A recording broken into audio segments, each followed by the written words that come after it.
Class 9-এর Bangla খেয়া লিখেছে রবীন্দ্রনাথ ঠাকুর। তোমরা সবাই লাইক অ্যান্ড সাবস্ক্রাইবটা দিয়ে দাও।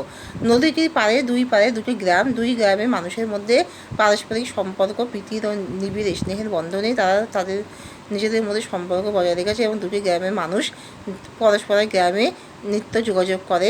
ছোট নৌকা, খেয়ার নৌকার মাধ্যমে তারা পরস্পরের গ্রামে নিত্য আনাগোনা যোগাযোগ তাদের রয়েছে এবং এই পারে থেকে ওই পারে জিনিস নিয়েও আসে এবং ওই পার থেকে এই পারে তারা যোগাযোগ রেখে চলে।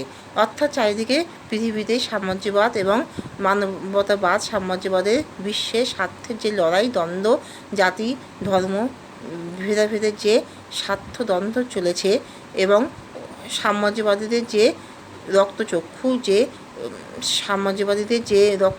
এবং স্বার্থের যে দ্বন্দ্ব সংঘাত লড়াই রয়েছে, তার থেকে এই গ্রামের মানুষরা অনেক দূরে। তারা এই সাম্রাজ্যবাদের রক্তচক্ষু ইতিহাসকে জানে না। তারা তাদের মধ্যে নিবিড় সম্পর্কের বন্ধনে অটুট আছে এবং তাদের এই নিত্য সম্পর্কের বন্ধন নিত্য চলেছে নদীর জলের মতোই।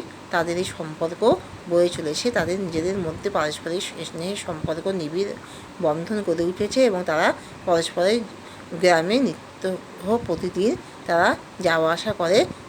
তাদের মধ্যে সম্পর্ক এভাবে আনাগোনা আছে, তারা যাওয়া আসা করে ছোটো নৌকা, খেয়া নৌকার মাধ্যমে। তাহলে এখানেই শেষ করলাম।